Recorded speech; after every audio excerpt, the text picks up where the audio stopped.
afectivo, el papel de las emociones, el papel de la afectividad dentro de la escuela. Mejor conocimiento de sí mismos y de los otros por parte de los estudiantes, es decir, pues los acerca a un mejor conocimiento. Si pensamos que esta educación socioafectiva está enfocada al autoconocimiento, pues una ventaja es que provoca este conocimiento de nosotros mismos. Y no solamente lo pensarían los estudiantes, sino también en función de los docentes. Constituye una vía para desarrollar la empatía, y aquí me gustaría hacer una pequeña acotación sobre el término de empatía. En algunos momentos, ¿no? Hace muchos años, cuando era estudiante, pues definíamos la empatía como ponerse en los zapatos del otro. Podríamos seguir pensando lo mismo, nada más que con algunos elementos añadidos. ¿Por qué? Creo que si nosotros pensamos la empatía solo como el colocarnos en los zapatos del otro, creo que quedaríamos cortos en esta definición, porque por un lado se ha comprobado, ¿no?, que es complicadísimo ponerse en los zapatos del otro. A eso le podríamos añadir colocarse en los zapatos del otro, pero desde mis propios zapatos, ¿me explico? O sea, por supuesto que tenemos que tratar de entender lo que la otra persona está viviendo, está sintiendo, pero no nos limitaríamos solamente a ese punto, porque siempre lo vamos a hacer desde nuestra perspectiva, desde nuestra visión, desde nuestros sentimientos. Contribuye, otro de las ventajas es que contribuye a la formación integral de los estudiantes. Obviamente no solamente en la parte intelectual, en la parte académica, o a lo mejor en la parte de habilidades, por ejemplo, en el desarrollo de habilidades, sino que también estaría implicada todos estos elementos afectivos, es decir, pues más en una parte actitudinal. Brinda a los docentes herramientas, pues, para cambiar, por supuesto, la visión del proceso de enseñanza-aprendizaje. Lo decía Laura, ¿no? Lo decía la doctora Laura en su ponencia, que obviamente partimos de paradigmas constructivistas, ¿no? En el sentido de señalar que es obligado cambiar esta visión del proceso de enseñanza-aprendizaje para tratar de explicitar, ¿no?, la educación socioafectiva. La siguiente, por favor. Otro punto importante, ¿no?, en esta investigación de Quiñones es que se resalta, por ejemplo, ¿no?, el papel de los sentimientos, ¿no? En esta otra investigación realizada en 2018, pues muchos de los resultados que obtuvieron es cómo los sentimientos son elementos claves para lograr la apropiación de las asignaturas y la permanencia en los programas educativos, lográndose mejores resultados en los grupos donde se ejerce una influencia afectiva intencionada. Era lo que comentaba hace unos momentos.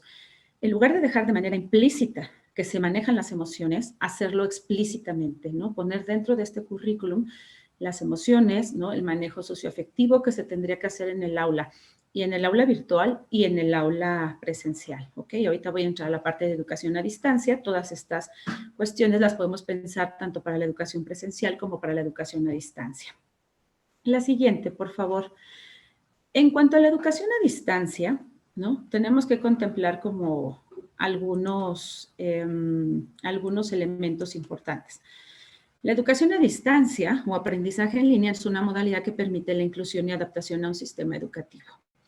Estos elementos que considero aquí, tengo que aclarar este punto, muchas de las investigaciones obviamente están tomadas, bueno, todo este recorrido que quiero compartirles es previo, ¿no?, todavía a la pandemia. Si en momentos que no había pandemia, que no estábamos en una situación de confinamiento, pues ya era importante el proceso de inclusión. ¿A qué me refiero con inclusión? Que la educación en línea, la educación a distancia, lo que permite es incluir personas, por ejemplo, desde otros lugares, desde otros confines del mundo, inclusive a personas que tienen una discapacidad motora o algún otro tipo de discapacidad que por la razón de la discapacidad no pueden salir de casa. Entonces, la educación a distancia, pues es una buena opción para incluirlos. En la modalidad de distancia es fundamental, y se los comentaba hace ratito, y lo rescato también de la conferencia de la doctora Laura, es fundamental el cambio de rol del docente. No podemos considerar un rol, no sé, creo que a veces el error que se ha cometido es tratar de llevar el aula presencial al aula virtual. pero no pueden funcionar de la misma manera. Si pensamos a lo mejor que dentro del salón de clases presencial, no quiero generalizar, pero es un ejemplo, el docente es el centro, ¿no?, del proceso educativo porque es el que transmite, es el que enseña, que nos habla de una perspectiva muy tradicional. Nosotros tendríamos que cambiar un poco este rol. Tendríamos que pensar hacia que el centro del proceso de enseñanza y de aprendizaje de ambos es el estudiante. La que sigue, por favor. ¿En qué sentido? Si nosotros lo planteamos hacia la parte de, en la educación a distancia, tendríamos que necesariamente cambiar de este modelo tradicional, donde el docente puede ser el centro, a un proceso donde la relación docente-estudiante y esta misma relación estudiante-conocimiento, ¿no?, sea el centro de. Es decir, entonces estamos hablando del docente, del estudiante y del conocimiento que se está poniendo en juego dentro de este proceso, ¿sí? Entonces es necesario este cambio de concepción, este cambio de modelo de aprendizaje. Por otro lado, bueno, ¿no?, algunas señalamos que en la educación a distancia, pues también hay diferentes metodologías involucradas, sobre todo en un aula virtual, ¿no? Creo, ¿no?, y hablo desde mi experiencia como docente en estos momentos, pero también en las diferentes circunstancias que nos ha tocado vivir, pero justamente en esta situación de educación a distancia obligatoria, ¿no?, porque una cosa es la educación a distancia, cuando alguien decide tomar un diplomado, tomar cualquier circunstancia en otro lugar del mundo o en la misma ciudad en la que vive, pero simplemente decide tomarlo a distancia. Eso es por un proceso voluntario. Sin embargo, a nosotros nos tocó, a todos los que estábamos dando clases a partir de marzo, pues nos tocó obligatoriamente, ¿no?, llevar este proceso a distancia. Entonces tuvimos que capacitarnos, tuvimos que echar mano de muchas cosas, ¿no?, para poder sacar adelante el proceso de enseñanza y obviamente el de aprendizaje. Entonces, dentro de eso, pues hay muchas metodologías involucradas. Uh-huh. Bueno, obviamente está la parte efectiva y la parte afectiva del proceso educacional. La que sigue, por favor. Entonces, ¿cómo pueden empatarse o cómo pueden contrarrestarse o contraponerse estos dos elementos? En diversos estudios, ¿no?, diversos autores han señalado como ciertos aspectos o mencionan, ¿no?, ciertas cuestiones que pueden afectar el aprendizaje y el desempeño en una modalidad a distancia.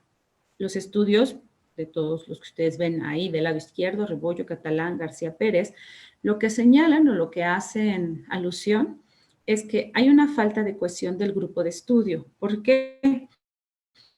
Porque como solamente se vislumbran a través de una computadora, pues difícilmente pueden entablar una relación. Sin embargo, para ello tengo un ejemplo muy, muy interesante que ahorita les comparto. Sentimientos de soledad, la disminución de la capacidad para establecer relaciones interpersonales, a veces en algún momento puede experimentarse una situación de frustración también. Y lo que les decía sobre la situación que me gustaría compartirles es que actualmente soy docente de primer semestre en la Universidad Iberoamericana de una materia que se llama Psicología Educativa. Y ahí lo que he podido vislumbrar, y señalo lo de primer semestre, porque son chicos que no se conocían entre sí, chicas y chicos que no se conocían entre sí, llegan a primer semestre en línea. Pese a estar en línea, y ahorita lo explico porque lo señalo de esa manera, pese a estar en línea, hay todo un proceso, hay toda una vinculación, hay una integración, hay un apoyo inclusive entre ellos, ¿no? De hecho, se los cuestionaba y me decían que lo que han tratado de hacer, entre otras cosas, es tener videollamadas en grupo, ¿no?, sin necesariamente tener un docente al frente, ¿no?, sin necesariamente tener a alguien que les esté dirigiendo una clase. Uh-huh. Bueno, voy a compartirles, la que sigue, por favor, algunos estudios sobre estos resultados, sobre las diferentes situaciones o cómo se maneja el desarrollo socioafectivo en cursos a distancia. ¿Qué resultados se han obtenido? ¿No? ¿Hacia dónde van las investigaciones? Repito, estas investigaciones, pese a que son muy recientes, 2019, 2020, algunas de ellas, la mayoría fueron previo a la pandemia, ¿no? Entonces, si podemos ver los resultados desde esa parte, ¿Podrían pasar la siguiente, por favor? Si podemos ver los resultados desde esa parte, pues obviamente, ¿no? Pensaríamos que esto se puede aseverar un poco, para bien y para mal, en cuestiones de pandemia, es decir, en condiciones en donde estamos pues obligados, ¿no?, a tener la educación a distancia. No por ello malo el proceso, ¿eh? Este estudio, los resultados de este estudio que tienen en la pantalla, es un estudio que se hizo con 123 estudiantes y maestros en diferentes universidades, todas ellas en la Ciudad de México, entre estudiantes de la Universidad Nacional Autónoma de México, el Instituto Politécnico Nacional y el Instituto de Estudios Tecnológico de Estudios Superiores Monterrey. ¿Qué fue lo que observaron? ¿A qué se llegó en 2009? Que había aspectos positivos emocionales y aspectos negativos emocionales, tanto en los estudiantes como en los docentes. A mí la parte que me gustaría compartirles es la de los estudiantes. ¿Qué vislumbran? 78% de los participantes señalan que hay un buen intercambio cultural, un trabajo colaborativo, aprendizaje de otros idiomas y culturas, hay procesos efectivos de retroalimentación, porque algo que señalaban en este estudio es que quedan plasmados, ¿me explico? En lugar de que a lo mejor el profesor o el docente comparta la información verbal en un salón de clases, queda plasmada la retroalimentación y lo que el estudiante tiene que trabajar. Otro punto importante, por eso se los plasmo aquí también, es que los estudiantes rescatan, ¿no?, ellos mismos lo que señalaron en este estudio, desde su propia, obviamente, experiencia y percepción, es que consideraron necesario capacitarse en aspectos de inteligencia emocional, asertividad, autoestima, empatía, autocontrol, motivación. ¿Qué quiere decir esto? Que ellos percibieron que previo a tomar estas clases a distancia, era importante esto. Por supuesto que a nosotros no nos dio tiempo, ni a los docentes ni a los estudiantes, creo, de prepararnos en tantas cosas, pero me pareció muy interesante compartirles el dato. Y algo que también, bueno, mencionan es que para concluir exitosamente un curso en línea es necesario tener disponibilidad y seguridad en sí mismos. Esto está un poquito relacionado con el nivel de autoeficacia que señalan otros estudios que les voy a compartir. La que sigue, por favor. En el siguiente estudio, ¿no? Bueno, estos son más bien los resultados negativos de ese mismo estudio. Algo que señalan los estudiantes es que el 75% se muestran muy estresados ante los exámenes, ante la entrega de trabajos, por ejemplo. Algo que revisaba, ¿no?, que en algún momento se les cuestionó, decía, bueno, pero es que también en la clase presencial pues tienes una entrega, ¿no? Y una cita que me pareció interesante es que decía, sí, pero en la plataforma, pues no tengo con quién negociarlo y la plataforma se cierra, ¿no? Si estoy en una clase presencial, pues obviamente puedo corretear al profesor por el pasillo y entonces alcanzarlo y convencerlo de que me reciba el examen o la tarea o lo que haya sido, cosa que no sucede en la plataforma, ¿verdad? Entonces creo que las fechas de exámenes, el tiempo, las fechas de actividades generan cierto estrés. En otra parte negativa, padecen tensión a la espera de la respuesta del profesor, a diferencia de estar en la clase presencial, donde pueden a lo mejor como contactar directamente con el profesor, pues aquí están a la espera de ello, ¿no? Algunos otros más, pues los procesos de retroalimentación lenta y la imposibilidad de tener una respuesta inmediata puede generarles frustración, que creo que tampoco tendríamos que responder inmediatamente, ¿no? Eso también lo considero. La que sigue, por favor.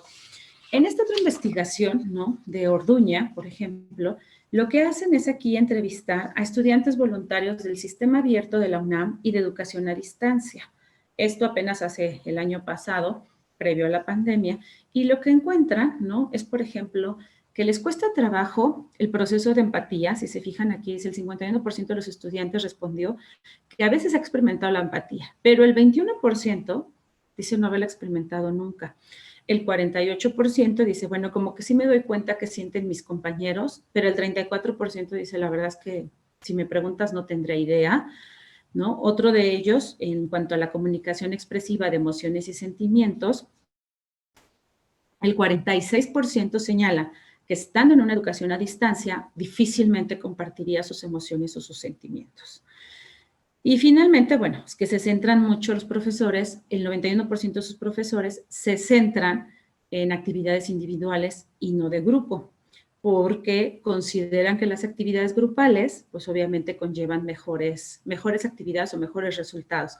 Sin embargo, algo que señalaban era que por la complicación a veces del docente, para el docente más bien, en estar haciendo grupos, en estar generando actividades de diferente forma, pues nos remitimos todos a actividades individuales.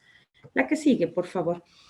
En esta otra investigación, esta investigación es más que nada documental. A lo que se dio tarea este investigador, bueno, es doctor en psicología. Spinoza lo que hizo fue como un conglomerado de muchas investigaciones donde podía señalar, pues, cuáles eran los efectos de las emociones en estos ambientes virtuales, ¿no? ¿Qué pasaba con esas emociones? Ya lo había mencionado hace unos momentos cuando iniciamos, que les decía que las emociones pueden ser predictoras o no, bueno, predictoras en el éxito o en el fracaso del éxito del fracaso escolar, ¿no? Por ejemplo, cómo las emociones obviamente también influyen en estos procesos virtuales, ¿no? Veamos lo que encontró. La siguiente, por favor. Lo que él señalaba es que había emociones presentes antes, durante y después del proceso de enseñanza-aprendizaje, ¿ok? Dentro de las clases, dentro del semestre, o sea, o el bloque que se estuviera tratando. En un primer momento, lo que señala es que hay una Tenemos relación muy 2 estrecha. minutos para terminar, por favor. Gracias, Jaime. Es que hay una relación muy estrecha entre la parte, por ejemplo, de la autoeficacia y lo que se puede lograr. Si el alumno se siente capaz de lograr cosas, el estudiante lo va a hacer. En el segundo momento, ahí lo que rescataría es este punto de señalar y decir, bueno, ¿qué pasa, por ejemplo, si la tarea es muy complicada? Pueden suceder dos cosas en cuanto a las emociones. Una, o se bloquean, o dos, lo toman como un reto. Y en el tercer momento, pues ya en ambientes de enseñanza-aprendizaje virtuales, se ha observado que mientras más activo es un estudiante, pues mucho más mejores resultados obtiene. Activo en este proceso constructivista del que hablaba la doctora Laura y de este proceso de paradigma constructivista, donde el estudiante es responsable de su propio proceso de aprendizaje. La que sigue, por favor.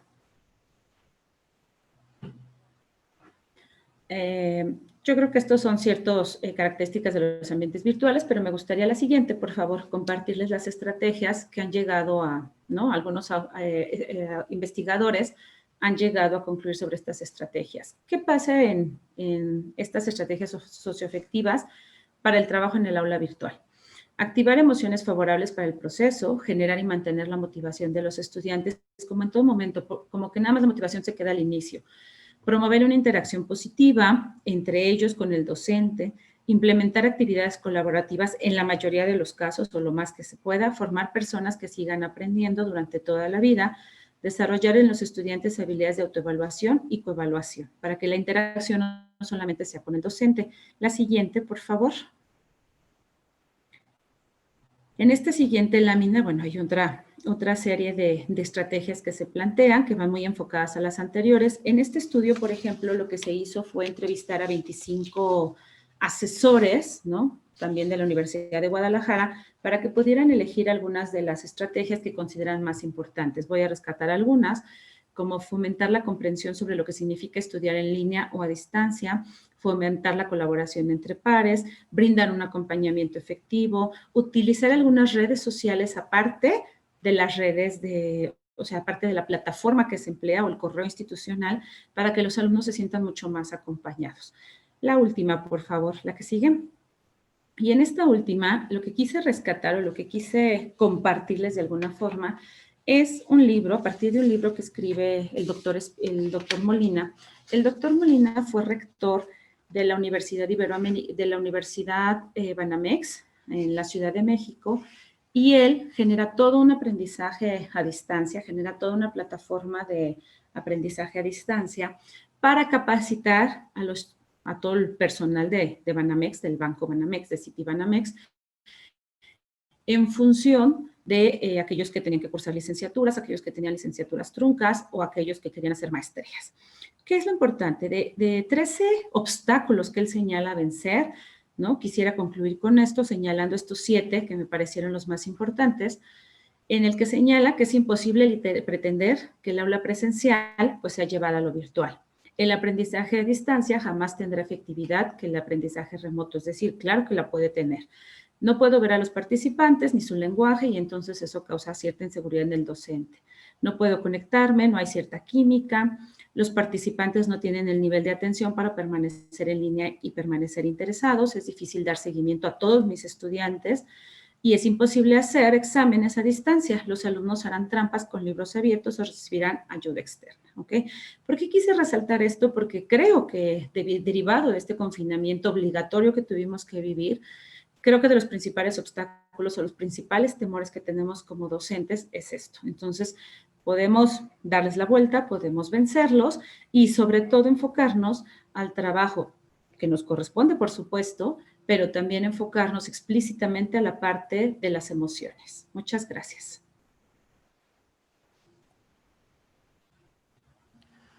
Muchas gracias, Claudia, por tu ponencia. Sin duda, nos compartes información muy, muy pertinente, muy interesante. Nos pones sobre la pista sobre la importancia de integrar las variables socioafectivas en los procesos de aprendizaje, sobre la pertinencia de propiciar una educación socioafectiva tanto en docentes como en estudiantes, en la formación a distancia, y también pues las implicaciones que tiene transformar el modelo de aprendizaje centrado en el docente, los modelos tradicionales, hacia un modelo colaborativo centrado en la relación docente-estudiante, y no sin ello tener que pasar por una cantidad de retos que implica la modalidad virtual, como la falta de cohesión del grupo de estudio por parte de cosas que dicen los estudiantes que lo sienten, los sentimientos de soledad, disminución de la capacidad para establecer relaciones interpersonales, el estrés particular que generan, por ejemplo, las fechas de entrega, cómo los portales son implacables con estas fechas, con la hora y el minuto y el segundo preciso para cerrar la posibilidad de subir una tarea, ¿no? Una reflexión. Todo esto pues genera un estrés específico, ¿no? De las nuevas tecnologías. Lo importante de que la educación socioafectiva deba enfocar estos retos y esto es un desafío que enfrentamos en la formación docente de las nuevas generaciones de psicólogos y psicólogas. Muchísimas gracias, Claudia. Es una pequeñísima síntesis de la cantidad de cosas que estás compartiendo hoy con nosotros. Y vamos a pasar a la siguiente ponencia. Nuestro segundo panelista es el doctor Juan Alberto Hernández Padilla, quien estará a cargo de esta segunda ponencia y que se intitula Tecnología, Desarrollo y Empatía, una mirada a la educación online desde el Centro Universitario de la Universidad de Guadalajara, Campus Norte, o abreviada QNorte. El doctor Hernández es licenciado en Psicología por la Universidad Univer, es egresado de la Maestría en Educación de la Sexualidad Humana por el Centro de Educación y Atención en la Salud y la Sexualidad, es maestro en Terapia Familiar por la Universidad de Guadalajara, doctor en Cooperación y Bienestar Social por la Universidad de Oviedo, España, es docente del Centro Universitario del Norte, Universidad de Guadalajara, tiene perfil PRODEP. Sus investigaciones giran en torno al tema de bienestar subjetivo, calidad de vida, sexualidad, hipnosis y terapia. Los dejamos ahora con el doctor Hernández. Adelante. Muchísimas gracias, maestro Jaime, para usted y para todo el equipo. Les agradecemos pues esta invitación y pues gracias también a todos nuestros panelistas, a la doctora Baeza, al doctor Tonatiuh que también está con nosotros. Bueno, quiero comentarles algo en relación con esto. Les voy a contar la experiencia que tiene que ver con QNorte y curiosamente, digo, yo creo que voy a hacer ahí spoiler. La doctora Rayos, la doctora Baeza y su servidor no nos pusimos de acuerdo sobre lo que vamos a hablar, pero van a ver que vamos a encontrar como muchos puntos de coincidencia. Entonces, cada uno de nosotros vamos a hablar sobre situaciones aparentemente distintas, pero creo que van ahí. Y en determinado momento también voy a hablar acerca de los maestros. Adelante con la siguiente diapositiva, por favor. Bueno, una de las cosas que quiero comentarles es que el INEGI es una institución que en México se encarga de rescatar información para las políticas públicas, empieza a hacer una serie de estudios sobre el acceso que los mexicanos y las mexicanas tenemos al Internet. Entonces, el último estudio que se hizo en el 2019, más o menos el 80, o ya hay un 80% de mexicanos que tienen acceso a este Internet. Esto equivale como al 70% de la población, pero aquí empiezo a hablar sobre por qué es importante precisamente hablar sobre la tecnología, el desarrollo y la empatía. Mientras que en las zonas urbanas, el acceso al Internet, estamos hablando de que se calcula que es arriba del 75%, eh, en las zonas rurales, ahí está mal la diapositiva, es del 47%. Es decir, hay casi 25, 26 puntos de diferencia, donde las zonas urbanas tienen muchísimo menos acceso al Internet y ahorita nos vamos a dar cuenta qué consecuencias trae eso para el desarrollo y para la educación. Regularmente, el uso que se le da es para el entretenimiento, se busca alguna información y también se utiliza para la comunicación. Adelante con la siguiente, por favor. Bueno, otro de los elementos importantes ahí es comentar que regularmente el aparato que más se utiliza para el uso del Internet es el celular, no son las computadoras. Y regularmente quienes más las utilizan son las mujeres que los hombres. Entonces, esto es importante porque cuando veamos sobre las formas en que luego empezamos a andar utilizando la tecnología, vamos privilegiando regularmente computadoras o tanto portátiles como de escritorio, y regularmente hay contenidos que luego no se generan para los celulares, principalmente para los smartphones, y esto trae como consecuencia pues de que haya cierto retraso. Vamos a la que sigue, por favor. Y entonces la pregunta que yo me hacía era, ¿qué ocurre, por ejemplo, en aquellos lugares, como es el caso de Cunorte, y no solamente Cunorte, sino de muchos lugares a nivel nacional, donde no hay acceso a estos servicios, primero, básicos como la electricidad? Ya ni siquiera hablo acerca de las telecomunicaciones, que sería como un segundo nivel, o a la tecnología satelital. Esta pregunta me parece muy pertinente, porque entonces, nos regresamos a la anterior pregunta, por favor, a la anterior diapositiva. ¿Por qué les comento que sí es importante esto? Porque a veces pensamos que todos nuestros alumnos o todas las personas que están en formación tienen acceso a estos servicios y entonces a veces el problema es que puede haber electricidad, pero no hay servicios de telecomunicaciones. O puede ser que haya telecomunicaciones, pero la calidad, por ejemplo, de la señal empieza a contrarrestar o empieza a limitar, por ejemplo, el acceso a todo el ancho de banda, y por supuesto que eso trae como consecuencia que un ejercicio como el que estamos haciendo ahorita de una videoconferencia se vea menguado, porque entonces ya no hay capacidad de conectarse o continuamente nos va desconectando. Entonces, esto tendría que ver como los antecedentes en cuanto a la tecnología, y digamos que es una fotografía muy pequeña de lo que sucede en cuanto al uso de la tecnología, digamos, a nivel global. Vamos a la siguiente diapositiva, por favor. Bueno, aquí, por ejemplo, el autor Reyes nos empieza a hablar en el 2009 sobre lo que significa, por ejemplo, el desarrollo. Ahí yo pongo en negritas y hago 2 comentarios que me parece que son importantes retomar. El primero, que todas las personas tienen que tener acceso a estos servicios.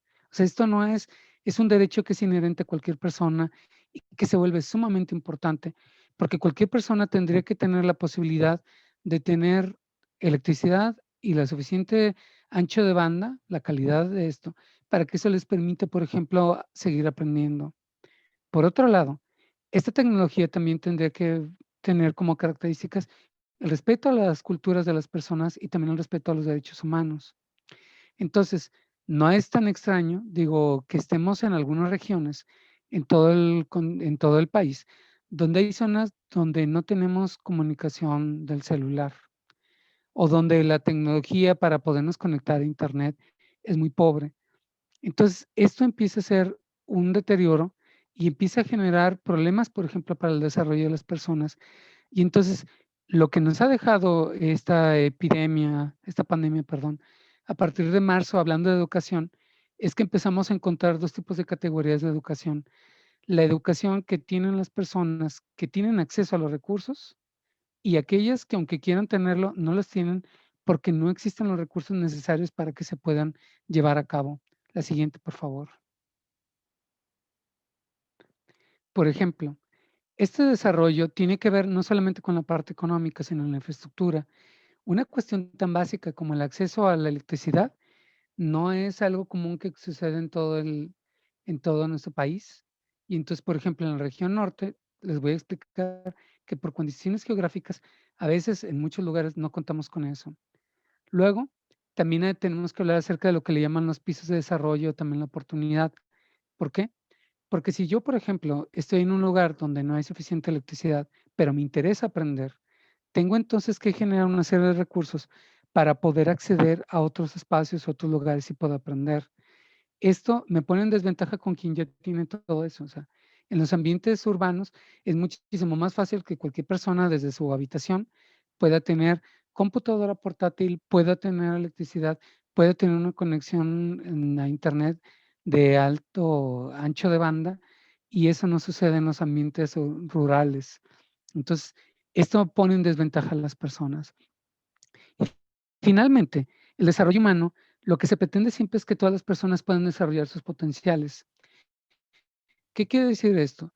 Que esto no es solamente una cuestión de querer, sino también tenemos que entender que a veces cuando nos enfrentamos a este tipo de situaciones, requiere que en la medida de lo posible nosotros podamos apoyarlas, pero que también esto requiere de que este esfuerzo no solamente sea por parte de la escuela.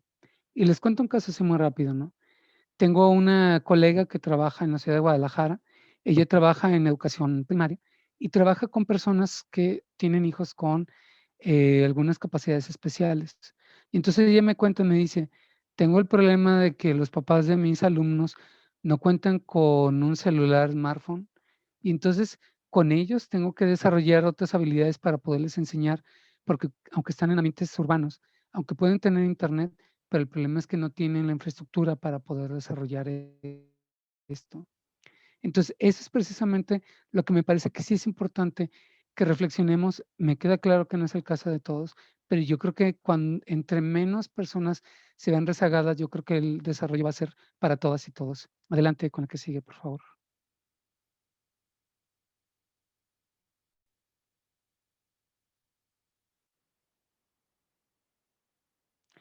Bueno, una de las cosas y donde yo me quiero centrar y que la doctora Rayas, la doctora Baeza y su servidor queremos ahí ahondar es sobre el tema de la empatía. Eh, Ahí pongo la cita de Seti Jackson, donde habla acerca de experimentar los sentimientos del otro. La doctora Baeza hacía énfasis en que tenemos que andar incluyendo más elementos que están en los zapatos del otro para entender la empatía. Yo creo que sí, pero voy a explicarles desde una teoría que existe sobre la empatía en línea, qué ocurre, ¿no? Y qué podemos ir aprendiendo para poder hacer mejor nuestro trabajo. Adelante con la que sigue. Bueno, primera cosa que les quiero comentar del modelo de Grondin. Grondin va planteando que la parte más importante de la empatía, por lo menos desde lo que tiene que ver con la parte virtual, es que continuamente tenemos que andar haciendo énfasis en esos marcadores verbales y no verbales de que nos estamos comunicando con los demás y que realmente nos importa esto. Es decir, ¿cuál es una de las diferencias que ocurre entre las clases presenciales y las virtuales? Decía una de nuestras participantes y nos preguntaba que por qué tenemos que ser grupos cuando estamos en clase, porque la interacción en el momento es importante, sobre todo en línea. Porque si yo, por ejemplo, hago una pregunta y tardan 2 o 3 minutos en que alguien me conteste, yo siento que no hay esa comunicación, esa interacción, que cuando tengo enfrente a mis alumnos o a mis alumnas, se va dando en el momento. Entonces, si yo me acerco, pongo mi cara frente a ellos, les hablo de cierta manera, empiezo a ver cuál es su reacción, yo, tanto verbal como no verbal, voy comunicándome y voy mostrando interés por ellos. El asunto es que cuando como maestros estamos frente a una computadora, lo único que vemos es la cámara o vemos la pantalla que tenemos y a veces cuando tenemos oportunidad de una pantalla más grande, podemos ver rasgos del rostro de nuestros alumnos si es que contamos con el equipo o si no alcanzamos a escuchar algunos comentarios que hacen, pero esta es como la parte más importante, porque precisamente el que nosotros continuamente vayamos haciendo, repitiendo este ejercicio de que se vea, por ejemplo, que estamos tratando de acercarnos a ellos, se vuelve una clave muy importante. Por otra parte, la empatía se puede sentir desde esta perspectiva, desde 3 vías. Lo que tiene que ver con la resonancia, es decir, que nosotros podamos identificar qué es lo que sentimos a partir de lo que siente el otro. Segundo, el reconocer la perspectiva del otro y también la regulación emocional. La perspectiva del otro es muy importante porque, por ejemplo, a mí me ha tocado con algunos alumnos que me dicen, ¿sabe qué, maestro? Pues no puedo pagar internet porque tengo que pagar esto, pero si le hago una llamada, ¿me puede compartir lo que andan haciendo? Eso es empatía. A veces los alumnos no hacen eso con nosotros, también me queda claro, porque piensan que nosotros sabemos de tecnología y que entonces es muy fácil que podamos saber manipular los distintos sistemas para poder hacer eso. Pero yo creo que si lo hacemos en ambas vías, el reconocer la perspectiva del otro también nos ayuda a que ellos aprendan de nosotros y nosotros junto con ellos.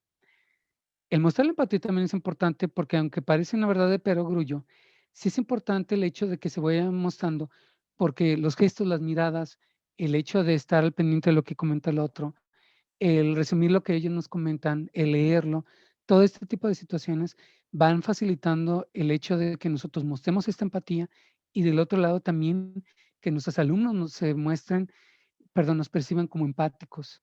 Cuando un alumno no nos percibe como empáticos, regularmente empieza a decir, a él no le importa, lo que le importa es que cumplamos con las actividades, o lo que le interesa simplemente es dejarnos un montón de tarea, y ya si aprendemos o no es otra historia.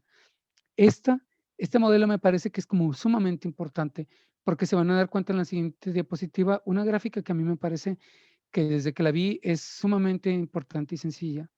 Básicamente, ellos plantean cómo podemos lograr esta empatía. Ellos hablan de este continuo, ¿no? Desde cómo los medios que utilizamos nos van ayudando a generar más empatía o menos empatía. Por ejemplo, lo que tiene menos riqueza en cuanto a la empatía tiene que ver con la comunicación basada en textos. Si nosotros solamente mandamos emails o subimos tareas a la plataforma y no llenamos, no enriquecemos, por ejemplo, el mensaje, ahí la empatía se puede sentir como algo menor. Por eso, el autor propone 2 vías por lo menos, una que tenga que ver con audio. Si nosotros, por ejemplo, mandamos un audio que acompañe el texto, va facilitando el proceso porque entonces ya hay un contexto en el que el texto ya está ahí y que entonces nosotros podemos ahí enriquecer precisamente esta comunicación. Si hacemos lo que estamos ahorita haciendo, esta videoconferencia, ya se puede ver, por ejemplo, cómo es la interacción que tenemos con otra persona, cómo la va teniendo con nosotros. Empezamos a ver esos marcadores verbales y no verbales, y que me parece que eso es como todavía más enriquecedor para ambos, ¿no? Para quien nos ven y para quien estamos del otro lado. Pero ellos también proponen un siguiente nivel. Este siguiente nivel, no necesariamente todos contamos con estos medios, pero sí me parece importante ponerlo, lo que tiene que ver con la realidad virtual. Ahí cuando nosotros ya contamos no solamente con una cámara, no solamente con la videoconferencia, sino con otra serie de indicadores y un ancho de banda que permita agregar elementos de realidad virtual, el medio se vuelve más enriquecido porque entonces ya estamos involucrando distintos sentidos y regularmente la empatía se vuelve un ejercicio donde continúa una y otra vez, lo vamos marcando y también se han dado cuenta que en la medida en que esto se va repitiendo, nuestros alumnos y nuestros alumnos se van sintiendo acogidas y acogidos. Vamos a la que sigue, por favor. Bueno, les quiero poner el contexto de lo que tiene que ver con QNorte. Ya estamos casi a punto de terminar la presentación, pero bueno, en el margen superior izquierdo tenemos ahí donde se ubica México, en el continente americano. Luego tenemos dentro de México donde se ubica Jalisco, que es la imagen que está al centro, y del lado superior derecho encontramos cuál es la región que es la influencia, perdón, donde está Cunorte, ahí está Colotlán, y todos los demás municipios circundantes que son del estado de Zacatecas. Encontramos, por ejemplo, que tenemos ahí una parte de nuestra población es población indígena, sobre todo de la etnia birrárica, y también encontramos unas condiciones geográficas que hacen difícil el Internet y la electricidad. Y entonces eso implica, por ejemplo, que tenemos que generar otro tipo de estrategias para que nuestras alumnas y nuestros alumnos puedan aprender, porque ahí, aunque de pronto haya mucha voluntad, El problema es que no hay acceso a la infraestructura, como lo había comentado al principio. Vamos a la que sigue, por favor. Nosotros, por ejemplo, en QNorte, en el mes de agosto y septiembre, hicimos un cuestionario para poder evaluar esta conectividad que tienen nuestros alumnos. Ya les había comentado que son principalmente de Jalisco y de Zacatecas. Y entonces ahí precisamente tratamos de ver cómo era el tipo de conexión que tenían y demás con nuestros estudiantes. Vamos a la que sigue.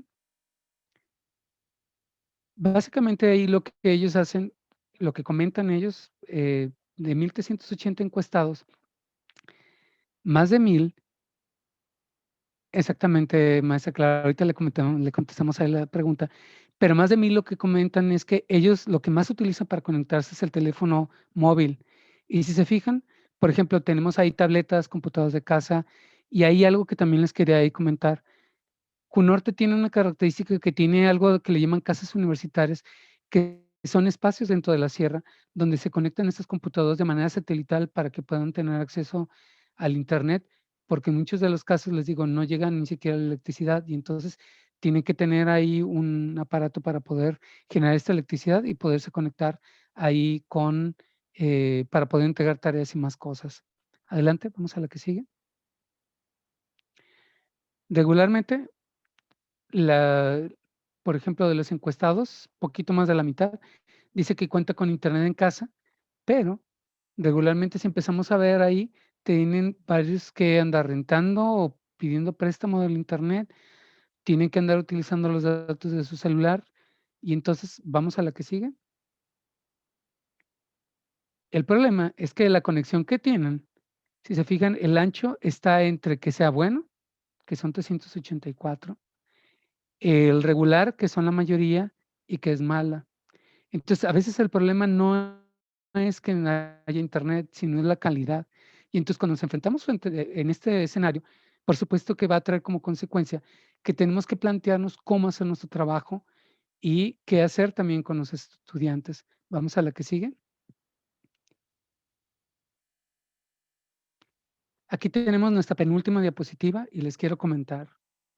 ¿Qué ocurre, por ejemplo, con el trabajo? Lo primero es que la digitalización llegó a la vida académica y eso implica un cambio en la forma de trabajar, tanto para los alumnos como para nosotros. Yo lo que alcanzo a vislumbrar es que a final de cuentas, tanto maestros como alumnos vamos a tener que modificar nuestra forma de trabajo y eso implica que tenemos que pasar por un proceso de aprendizaje y eso implica también de pronto plantearnos nuevas necesidades.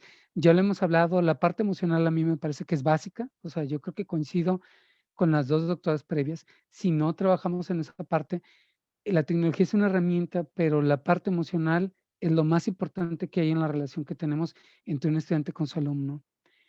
Por otra parte, también tenemos que identificar que hay una desigualdad en el acceso a los recursos. Si identificamos esta igualdad, podemos entender que a veces tenemos que tener un abanico de posibilidades frente a esto. Es decir, hay alumnos con los que podemos contar y que van a estar conectados en videoconferencia y que no tienen problemas por mandar tareas y demás, pero tal vez hay otros que no tienen conectividad y que a lo mejor hay que pensar, como en algunas escuelas se hacen, en entregar guías de estudio, en entregar trabajos que ellos puedan entregar cada mes, cada 5 semanas, cada 3 semanas, que eso permite, por ejemplo, que ellos puedan avanzar y que también haya retroalimentación. Y hay que entender que frente a estos pisos de desarrollo, tenemos que tener como un abanico de posibilidades. Vamos a la última, por favor.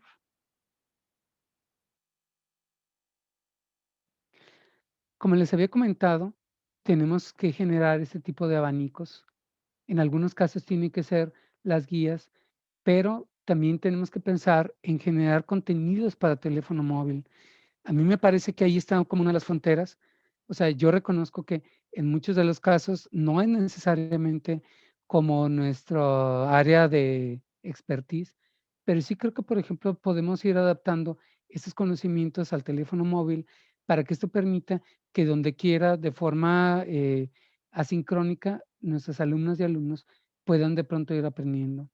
Y finalmente, y como la parte nodal de todo esto que estoy hablando, me parece que lo más importante, más allá de la herramienta, tiene que ver con la empatía. En la medida en que nosotros vamos desarrollando también la empatía para el uso de la tecnología o mediado por la tecnología, eso también nos puede dar la oportunidad de ser flexibles con nosotros mismos, pero también con nuestras alumnas y nuestros alumnos, porque a final de cuentas, la parte que es primordial en la relación entre un alumno y su maestro tiene que ver con ese vínculo afectivo. Así que de mi parte sería todo y muchas gracias.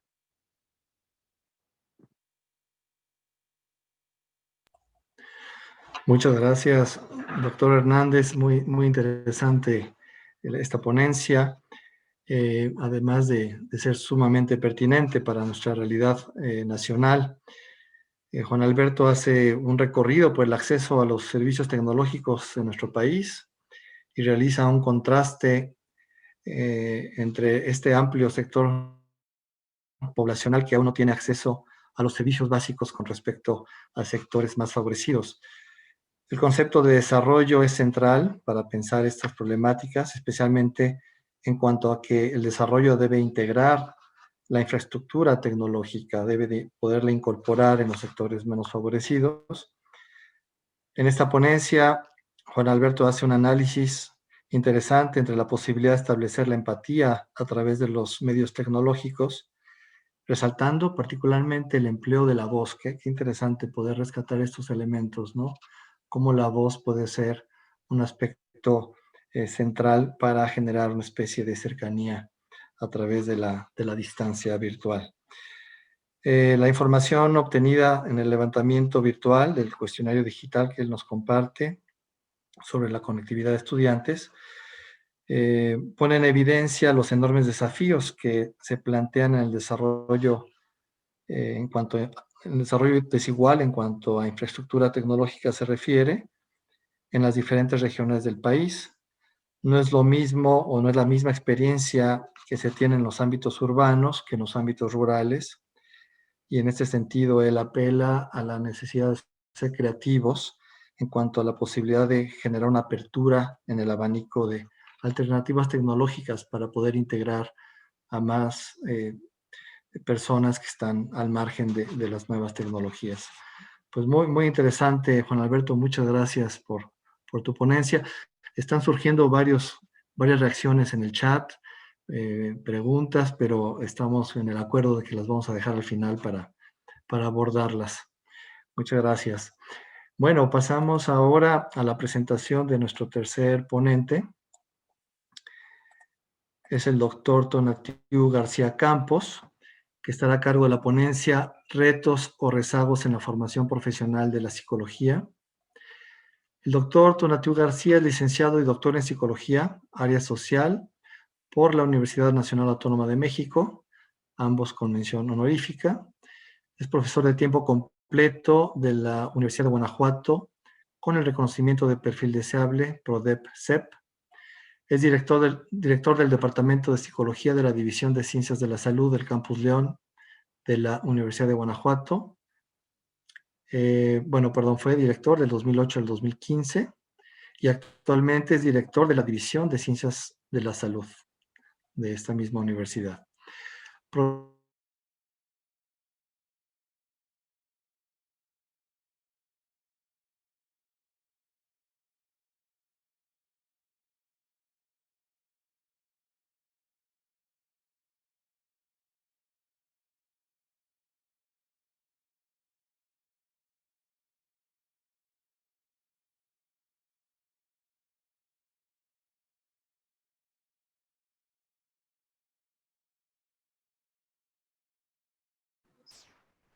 Al parecer hubo un problema de conexión.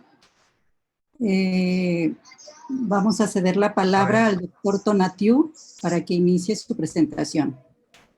Perfecto.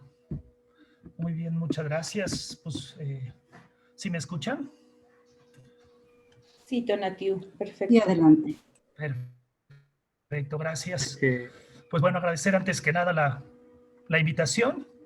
Ya está, regreso Jaime, Perdón, parece que se desconectó mi internet hablando de los problemas técnicos. Estaba con tu presentación, Tonatiuh, no sé si algo se alcanzó a escuchar o nada de ella. No, sí se escucharon algunas cosas. Sí. Sí, Bueno, quisieras me regreso nada retomar, más Jaime. un poco en la presentación. Ok, gracias. Decía que el doctor Tonatiuh García es miembro del Sistema Nacional de Investigadores del 2006 a la fecha, nivel 1, ponente y conferencista magistral en congresos nacionales e internacionales, autor y coautor de múltiples artículos en revistas indizadas y de capítulos del libro. Fue acreedor de la distinción Rogelio Díaz Guerrero a jóvenes investigadores de la psicología social y la etnopsicología, otorgado por la Asociación Mexicana de Psicología Social y la Fundación Dr. Rogelio Díaz Guerrero. Es miembro del comité editorial de la revista de Psicología Social y Personalidad, evaluador de proyectos de investigación de diferentes universidades del país y del Consejo Nacional de Ciencia y Tecnología.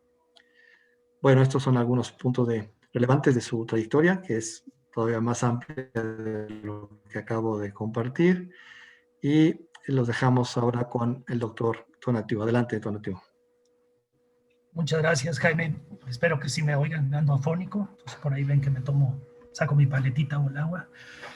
Pero bueno, pues la idea de esta plática y un poco como lo decía Juan, no es que nos hayamos puesto de acuerdo, pero bueno, la línea más o menos nos va dirigiendo en el mismo sentido. Y yo lo que quiero presentar aquí, las ideas, tiene que ver con una reflexión en relación a lo que los programas educativos o las instituciones hemos hecho, estamos haciendo y vamos a hacer, debimos de haber hecho, estamos haciendo o debemos hacer en un futuro en relación a la formación del profesionista o del profesional de la psicología. Va en torno a eso y lógicamente con un hito que es esta pandemia y esta contingencia sanitaria que nos ha obligado a las instituciones, a los programas educativos, y a las comunidades, pues hacer giros que ya nos han platicado Laura, Claudia, Juan y muchos otros en todo lo que ha venido viendo en este webinar desde ayer, de toda esta revolución que ha generado, ¿no? Bueno, lo primero que quisiera poner en la mesa es quiénes estamos jugando, ¿no? Si podemos poner la que sigue. Entonces, ¿quiénes somos profesores? ¿Quiénes somos estudiantes? ¿Quiénes pensamos la educación? ¿Quiénes la actuamos? ¿No? Pues somos personas de 4 generaciones distintas. 4 generaciones que algunas comparten algo, pero hay otras que no comparten nada, ¿no? Entonces, claro, la gente llamada los baby boomers, pues son profesores o incluso son quienes de alguna manera sentaron las bases de los programas y de las instituciones donde nosotros trabajamos, donde nosotros aprendemos. Pero con una visión, pues, digamos, de una historia de vida distinta que lo lleva a cierto tipo de pensamientos, aspiraciones y dinámicas, pues diferentes a las que ve, por ejemplo, los inmigrantes digitales, que somos los de la generación X, ¿no? Que se ve ahí que somos personas que estamos entre los 41 y los 55 años, que para nosotros llegó el internet y la computadora y nos revolucionó las cosas gracias al correo electrónico, ¿no? El correo electrónico ya resulta no obsoleto, pero para algunas cosas ya nadie no lo usa, ¿no? Lo usamos para ciertas cositas, ¿no? Entonces, nosotros en ese sentido, bueno, pues somos esta generación que nos toca estar en este proceso formativo la mayoría de las veces en la construcción o en la ejecución del facilitador, ¿no? Y después tenemos 2 generaciones que ya se les llama como nativos digitales, que tienen ciertas características, ya nacen prácticamente con el celular o la tableta o algún dispositivo en la mano, ¿no? Ya es algo parte de su cotidianidad, y entonces esto nos lleva a tener pues diferentes poblaciones con las cuales estamos interaccionando en un proceso de profesionalización o de formación de recursos humanos en salud. Y bueno, no me meto tanto, pero específicamente en esta contingencia, ¿no? La que sigue. Voy a centrarme en quienes normalmente son nuestros estudiantes, ¿no? Entonces, estamos hablando de la generación Y, que son los millennials, o también llamados millennials, que es gente que tiene entre 21 y 40 años y que además de que, bueno, pues tiene estas características que están en la parte azul, ellos tienen una exigencia del mundo que les pide una mayor preparación, que eso viene siendo un legado de las generaciones anteriores. Son ambiciosos por sus metas e incluso se les ha llegado a catalogar como egoístas. Son responsables, trabajadores y con alta referencia a la familia. Es decir, el vínculo familiar sigue jugando un papel importante para los integrantes de esta generación. Asumiendo que esto es una generalización, por supuesto, ¿sale? Y algo muy importante es que a partir de esta generación, pues la vida en gran medida transcurre a través de una pantalla. Entonces, eso es algo muy significativo en la cotidianidad y en la construcción de la realidad de estas personas. La que sigue, por favor. La siguiente generación, que son la generación Z o Centennials, pues digamos, todo gira alrededor de la conectividad. ¿Sale? La conectividad es algo muy importante, pero esto ha llevado también a ciertas necesidades de inmediatez, la individualización, ¿sale? Pero también tiene parte en donde parece haber una mayor conciencia social, siempre y cuando ésta se dé a través del Internet. ¿Vale? Entonces, esto es una característica muy importante y que va asociado a que todo el tiempo está la red. La red es el modus operandi o el modus vivendi principal de esta generación. ¿Sale? Son multitask y un punto bien importante a considerar en lo que nos han comentado anteriormente es que sus procesos de atención son distintos a los de las generaciones anteriores. Es decir, su tiempo de atención es más corto. Y eso genera que incluso en este proceso de formación tenemos que considerarlo para que sepamos hacer toda esta planeación didáctica de cuáles serían los mejores elementos, pues para no perder la atención del estudiantado, que está bajo estas características. La que sigue, por favor. Bueno, ya en la contingencia, ¿sale? O sea, ya metiéndonos a esta situación que estamos ahorita, pues ahí está el síndrome de estrés por COVID. Puse en clarito otras cosas que no me interesan, pero creo que una parte importante es la búsqueda repetida de certidumbre. Es decir, todos buscamos, de acuerdo al síndrome de estrés por COVID, tener certidumbre. Y eso es parte de la lógica cognitiva del ser humano, ¿no? Nuestra especie tiene ese chip. Siempre tratamos de buscar certidumbre a lo que nosotros llega.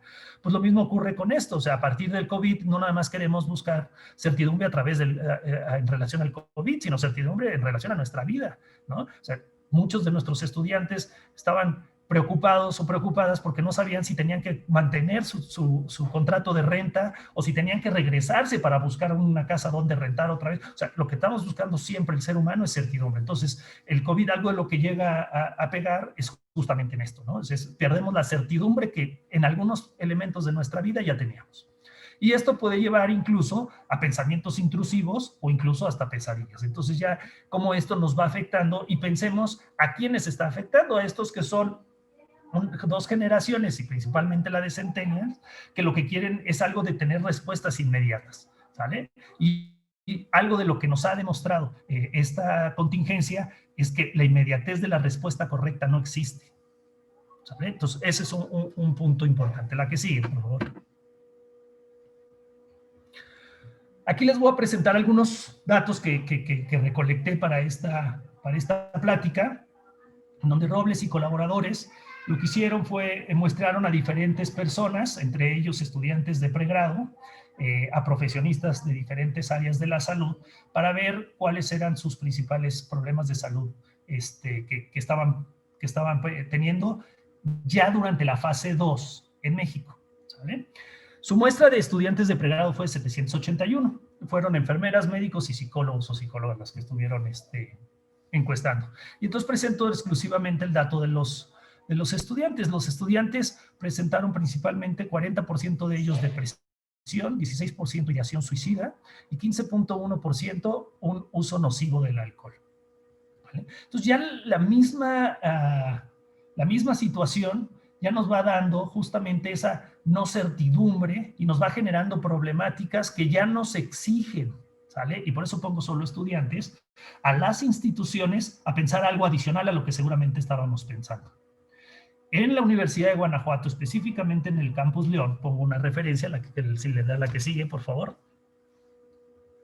Nosotros, antes de la contingencia, de enero a marzo, se atendieron en la coordinación psicoeducativa a 67 personas.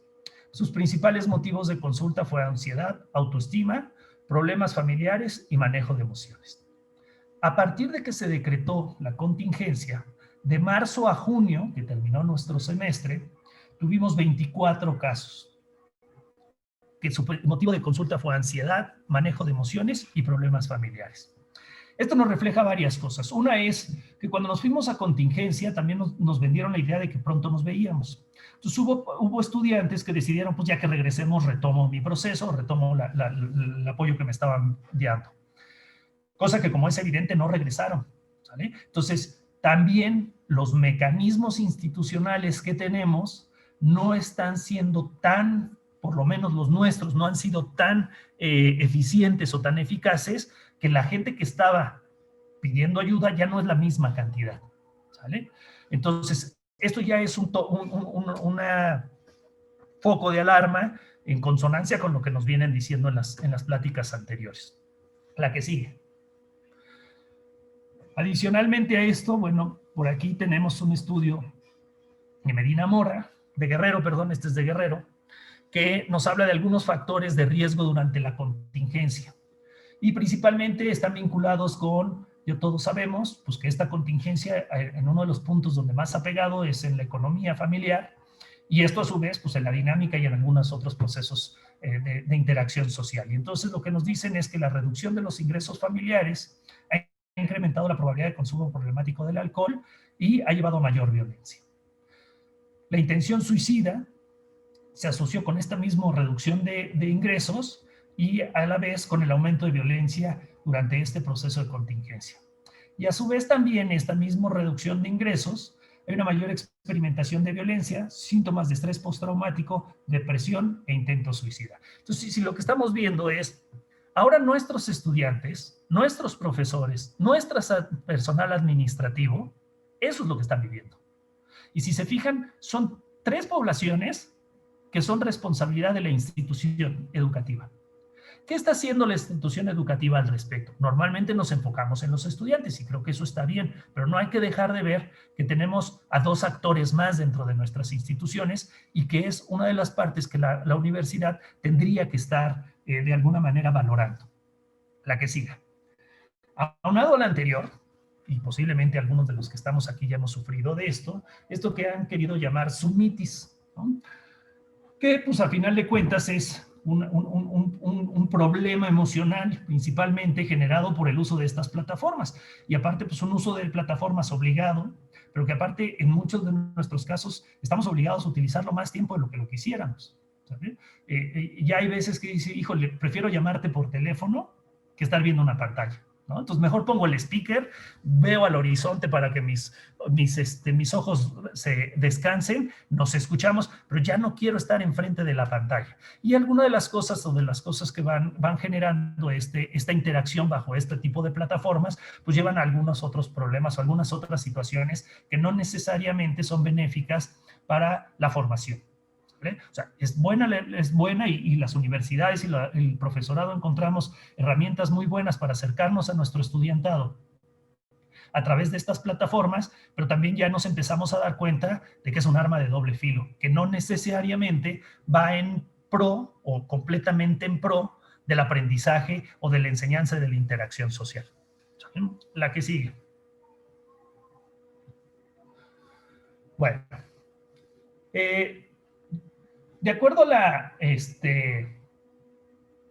la Asociación Internacional de Universidades, las instituciones de educación superior tendrían que estar pensando, principalmente durante esta contingencia sanitaria, asegurar el bienestar emocional. Y ya nos han platicado anteriormente qué es lo que está pasando con las emociones. Entonces, imagínate, esto es algo en lo que las instituciones tenemos que hacer. No dudo que la mayoría de las instituciones tenía programas, tiene una estructura para atender la situación o el bienestar emocional de su comunidad, principalmente de sus estudiantes, pero hablo de la comunidad en general. La cuestión es, ¿y estos mecanismos son eficaces y suficientes bajo esta contingencia? Se quedaría la pregunta. Tendría que incrementar la infraestructura del cuidado de salud, ¿sale? Entonces ya nos dimos cuenta que la salud sí nos afecta.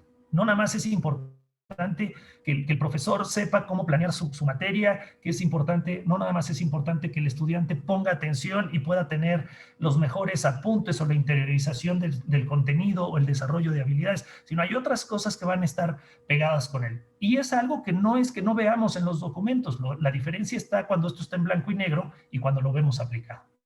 Y ahí es donde yo invito a hacer una reflexión si la infraestructura en términos del cuidado de salud que tenemos las universidades ha sido lo suficientemente desarrollada antes de la pandemia. Peor aún, durante, porque seguramente no va a ser la única que nos toque. No sé si algún día vamos a regresar a esa normalidad a la que estábamos acostumbrados, donde esa infraestructura pueda volver a servirnos. Pero seguramente vamos a estar en unas normalidades muy cambiantes y eso es algo de lo que las instituciones tenemos que estar valorando y previendo.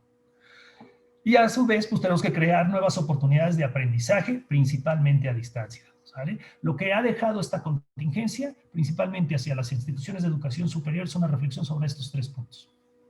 Ahora, ya sobre esta lógica, sobre esta idea de quiénes estamos metidos en esto, ¿sale? Estas 4 generaciones, bajo qué circunstancias nos estamos viendo, qué problemáticas o qué riesgos estamos teniendo dentro de este proceso formativo que ya no se da en las instalaciones de la universidad, sino se da en el domicilio, en la calle o donde se pueda, pero que a final de cuentas sigue siendo parte del proceso que la institución educativa, el programa educativo está relacionado y vinculado.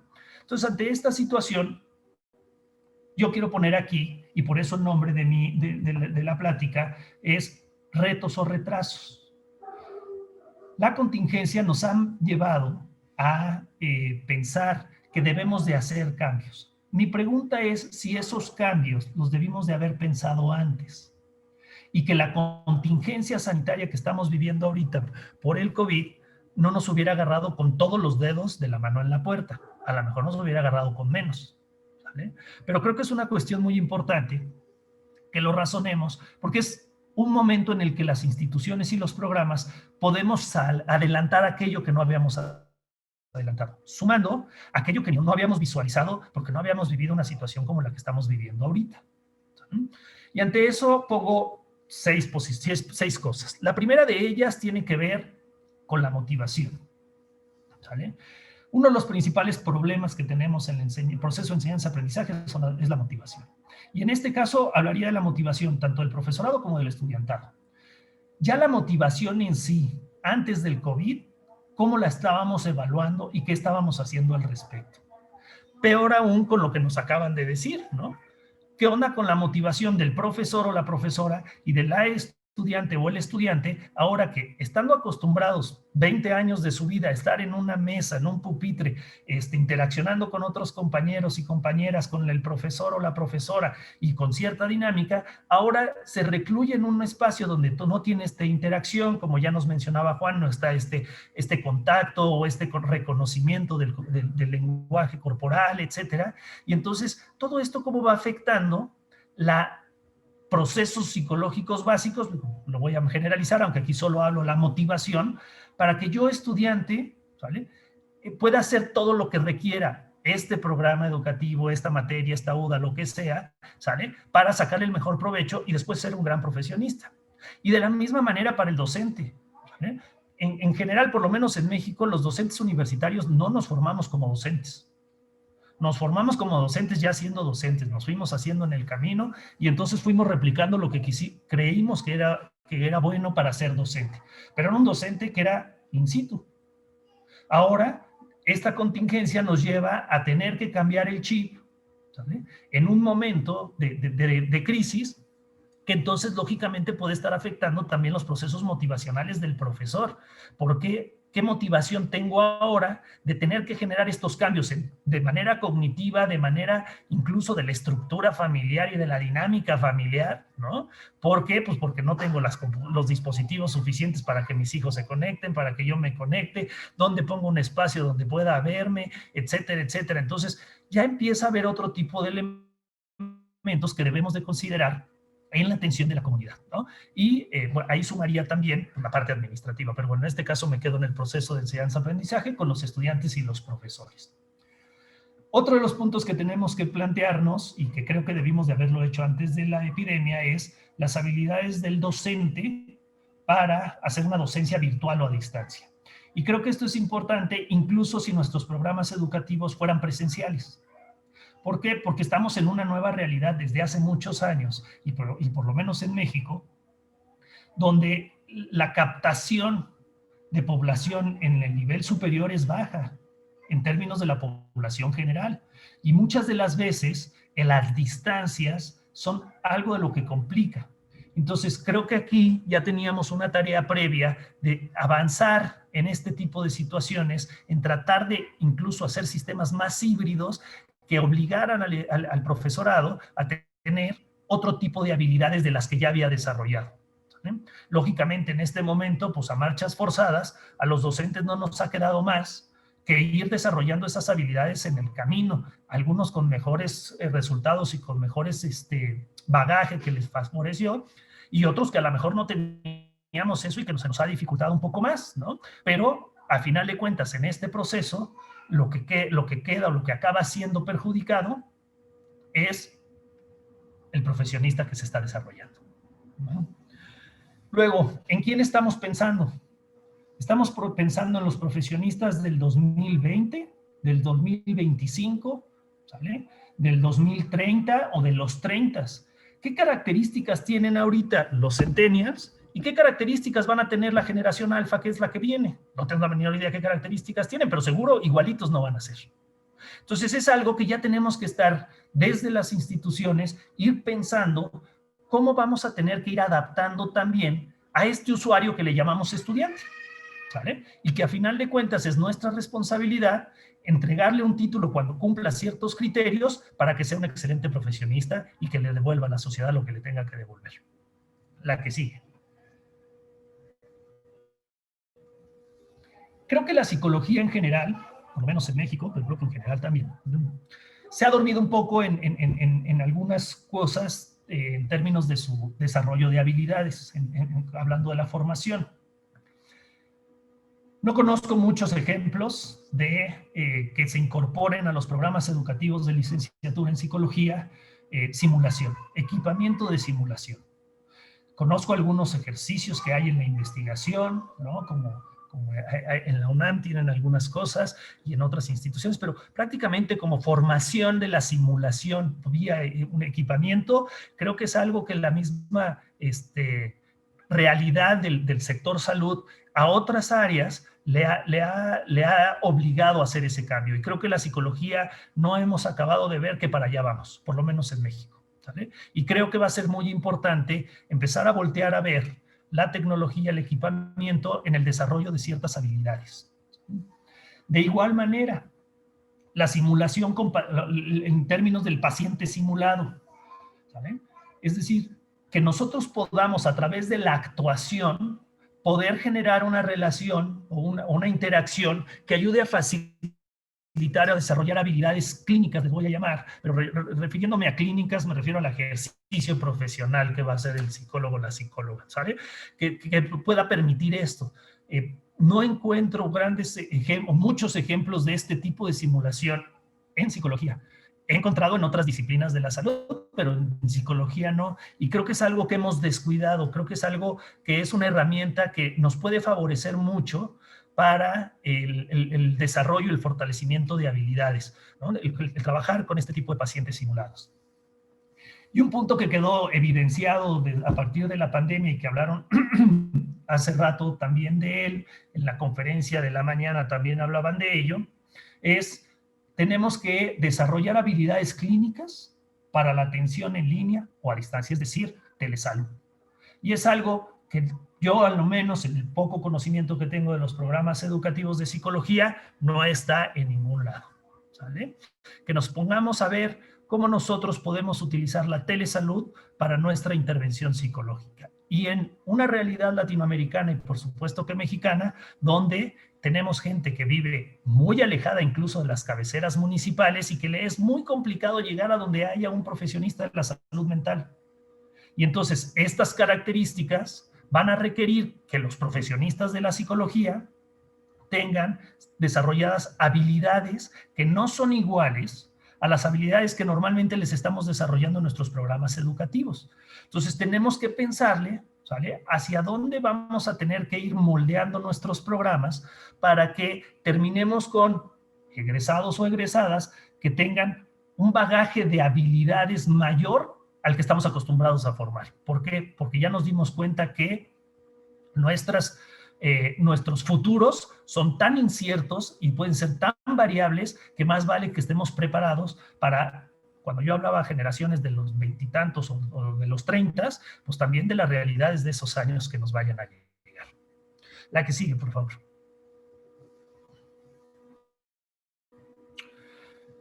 Ahora sí, de la Asociación Internacional de Universidades, hablan sobre los retos o futuros de las instituciones de educación superior en torno a la contingencia. Y entonces para ellos lo que dicen es que los retos que tenemos las instituciones de educación superior son las crisis económicas, la crisis de inscripciones, ¿no? Incluso los que somos universidades públicas también nos ha generado esto una crisis, ¿no? Una crisis tanto en demanda, pero también en procesos.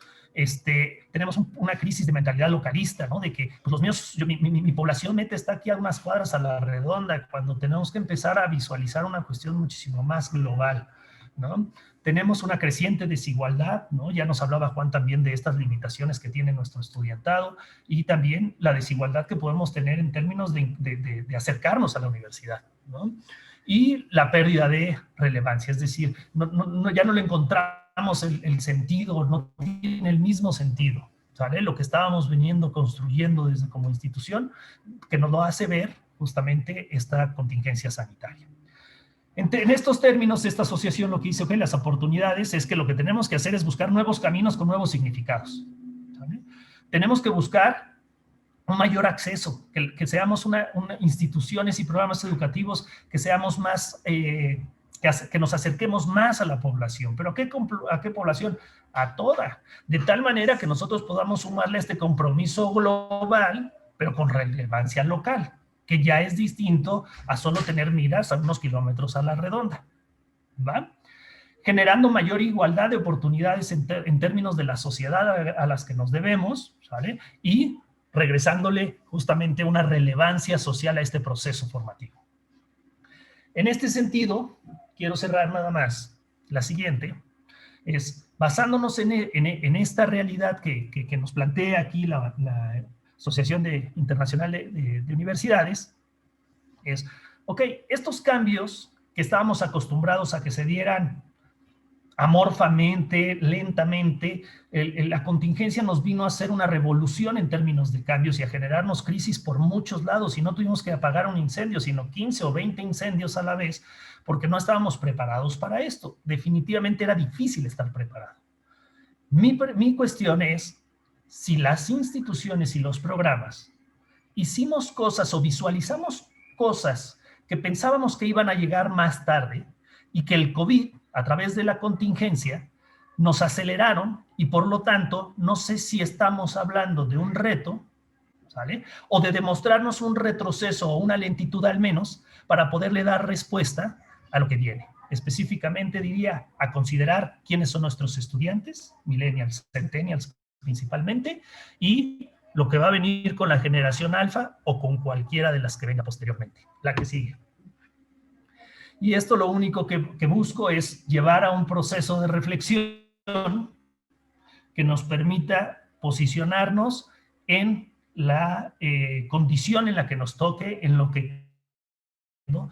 Y también aprovechar este hito de la contingencia para dar pasos más rápidos de aquello que tal vez algún día dijimos tenemos que hacer, pero nunca le pusimos fecha. Muchísimas gracias.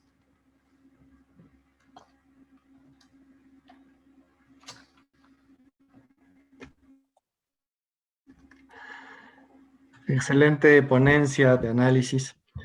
Y ciertamente, pues, vamos tejiendo algunas líneas conductoras, ¿no?, entre las diferentes propuestas de los panelistas del día de hoy.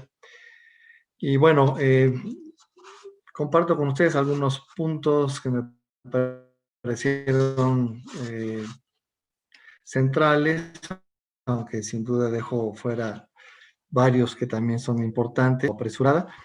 Tonatiuh hace una caracterización interesante de las diferentes generaciones que coincidimos en los cambios en la formación profesional actualmente.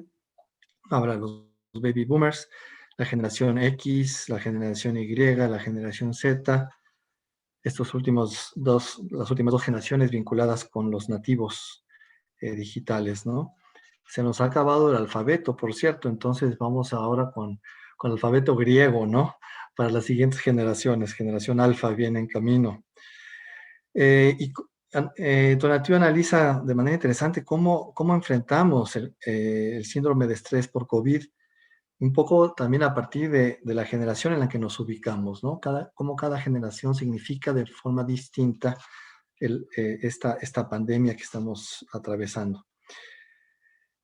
También habla de cómo los diferentes efectos psicológicos del COVID permean en los procesos formativos instalados en las modalidades virtuales. El tema, lamentablemente, del incremento de la depresión, de la ideación suicida, del uso nocivo del alcohol. Se hablaba también en otras ponencias del incremento de la violencia intrafamiliar. También la comentó Tonatiuh. Entonces, estos son algunos de los efectos que se han venido hablando en este webinar que está teniendo esta pandemia en nuestras generaciones, ¿no? Los retos de las universidades durante y después de la contingencia sanitaria, hay que ver hacia futuro también qué va a pasar después de que pasemos por esta crisis, cuando regresemos a una normalidad que no será para nada la misma que dejamos hace 7 meses, ¿no?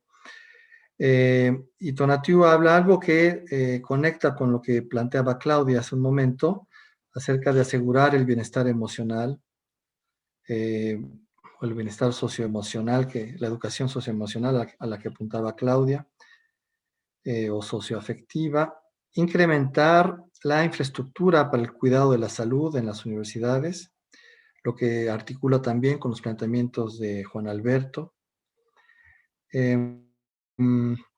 Habla también de este fenómeno de la sumitis como parte de los efectos psicológicos del COVID que mencionaba hace rato. En un descuido, la siguiente edición del DSM va a integrar este trastorno. Hay que tener cuidado de no mencionarlo muy, muy fuertemente. Cada vez hay más trastornos en el DSM. Y entre las propuestas y retos que identifica Tonatiuh, la importancia de trabajar en torno a la motivación de estudiantes y profesores, el desarrollar habilidades en el manejo de las tecnologías virtuales por parte de los profesores, la importancia de que las universidades inviertan en la capacitación y formación de sus cuerpos docentes en el manejo adecuado de las tecnologías. Esta integración paulatina, en la que los psicólogos y psicólogas estamos llegando lentamente de simuladores, la realidad virtual, por ejemplo, que ya se emplea en algunas universidades, la simulación de situaciones fobígenas, por ejemplo, para tratar las fobias, pero que hay muchísimas otras alternativas que estamos dejando de incorporar en cuanto a estas tecnologías. Y el desarrollo de habilidades clínicas para el trabajo a distancia, la telesalud, en la que muchos psicoterapeutas hemos tenido que aplicarnos en estos meses y tratar de adaptarnos para trabajar de la mejor manera con nuestros pacientes. Bueno, pues estas son algunas de las ideas del doctor Tonatiuh García. Sin duda hay muchas otras que se me escapan, pero quisiera dejar solamente aquí esta pequeña síntesis para dar pie a los comentarios y preguntas de los asistentes que han ido planteando. Muchas gracias por todo este interés que se está manifestando. Ninguna de las preguntas está dirigida a alguien en particular, entonces las voy a ir planteando al panel para que las atajen conforme vayan queriendo, ¿no? por ejemplo, Sofía Eugenia Flores pregunta, ¿qué recomienda usted para mejorar la dinámica entre docentes y estudiantes dentro de la modalidad en línea a nivel superior, tomando en cuenta la multiculturalidad? Bueno, esta pregunta que hizo Sofía la hizo cuando estaba en la ponencia de Claudia. No sé si Claudia quiera centrarle o alguien más del panel. Claro, gracias Jaime, pues por supuesto, y si alguno, Tonatiu o Juan Alberto quieren abonar algo, por supuesto. Creo que, bueno, hay que partir de una realidad y creo que Juan Alberto lo señalaba muy bien en señalar que hay ciertas características en la educación a distancia, ¿no? En la ponencia que presentaba, pues obviamente la partía sobre cierto contexto social, ¿no? Pero no tenemos que descuidar todos los elementos que están detrás de situaciones, por ejemplo, de educación indígena, de educación, ¿no? De educación rural, en contextos donde la luz no es una prioridad o a lo mejor no tienen cuenta con luz eléctrica, ¿no? En este sentido. En la pregunta, claro, yo creo que podemos contemplar, aunque estemos en línea, aunque estemos a distancia, creo que podríamos contemplar claramente, y yo no diría solo la multiculturalidad, sino la interculturalidad, o sea, tendríamos que trabajar no por esa parte de la multi, o sea, de reconocer, porque la multiculturalidad nos llevaría a reconocer todas las diferencias que hay en nuestra aula, pero creo que lo que nos tendríamos que enfocar es a trabajar la interculturalidad. Creo que algunas de las sugerencias que podría compartirles, una, obviamente, es el trabajo en equipo, ¿no? En estos canales que dan muchas plataformas para poder interactuar en pequeños grupos. Otra, por ejemplo, puede ser algo que implementé en alguna de las clases, fue que cada uno de los chicos buscara un pintor mexicano o un escultor o un artista referido al lugar de origen. Entonces, en función de eso, por ejemplo, tuvieron que exponer durante 3 o 4 minutos sobre su lugar de origen, sobre el pintor, sobre... Entonces, se dieron a la tarea, bueno, muchos lo que compartían, los alumnos lo que compartían es que decían, bueno, es que ahora sé más de mi compañero, ahora reconozco, ¿no? Que somos diferentes, ahora me llama la atención conocer el lugar de donde es, justamente, ¿no? Por haber compartido esta pequeña actividad, ¿no? Pero creo que más bien sería como buscar actividades que abonen a la interculturalidad, o sea, reconocer que el otro es diferente, pero en el sentido de reconocer esas diferencias para respetarnos, para interactuar, para conocer, ¿no? Más. Muy bien, muchas gracias. ¿Alguien quiere añadir algo más o pasamos a otra pregunta? Yo quisiera añadir algo más, además de lo que comenta la doctora Claudia. Me parece que hay cosas que a veces son simples y que también se pueden tomar en cuenta. Por ejemplo, tener un tiempo establecido para estar frente a la pantalla y hacer pautas. El problema es que a veces, por ejemplo, es maratónico. O sea, lo veo con mis sobrinos, lo veo con mis alumnos. Más de media hora de estar frente a una pantalla nos cansa y entonces tenemos que pensar que hay que hacer pautas y que eso nos puede ayudar, por ejemplo, para ir retomando ahí el trabajo. La otra cosa que yo también sugeriría es precisamente pensar, la misma doctora Claudia me dio en el clavo sobre una situación que yo pensaba y decía, hay que hacer exámenes y me queda claro que es más complicado hacer exámenes en esta modalidad y eso lleva a pensar de otras formas de hacerlo. Entonces, probablemente el hacer portafolios, probablemente el empezar a interesar, ya lo decía el doctor Tonatiuh, el comenzar a interesarlos para que ellos mismos también sean artífices de su propio aprendizaje, puede generar que planteemos actividades distintas y que no sea nuestra responsabilidad nada más. O sea, yo creo que ahí sí lo importante sería como incluso a veces hasta negociar con ellos y decir, tenemos que llegar a este punto, ¿cómo hacemos para llegar? Y creo que esta parte de la autonomía, más aparte del consenso, puede facilitar y quitarnos un gran peso de encima. Con relación a esto que comentas, Juan Alberto, Sergio Iván Felipe plantea si existen diferentes maneras de evaluar a los alumnos, además de los exámenes, para que los docentes tengan la certeza de que se está realizando de manera efectiva el aprendizaje y que además no colabore a la aparición de estrés en los alumnos. Justamente tú estabas apuntando a esto, de que es necesario abrir alternativas de evaluación, de entrega de evidencias, lo que se comentaba hace rato en la mesa, ¿no? Que Al principio incurrimos en el error de tratar de trasladar los modelos de educación presencial al modelo a distancia, como si fuera lo mismo, solo que a distancia, ¿no? Cuando realmente es otra lógica, es una lógica muy diferente, donde tenemos que integrar otras herramientas tecnológicas, ¿no? Bueno, déjenme incorporar otra pregunta. Fíjense, esta me parece bien interesante, es algo que nos preguntamos los profesores constantemente acerca de qué pasa con esto. José Ángel Mora dice, ¿qué tan importante es que los alumnos en las clases virtuales tengan encendida su cámara? Y si no la encienden, el docente debe obligarlos a encenderla. ¿Esta acción no sería algo así como una invasión a la intimidad de los alumnos?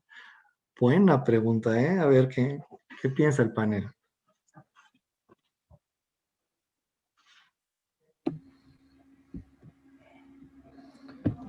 A ver, pues si quieren yo comento algo. De entrada yo considero que no es una invasión.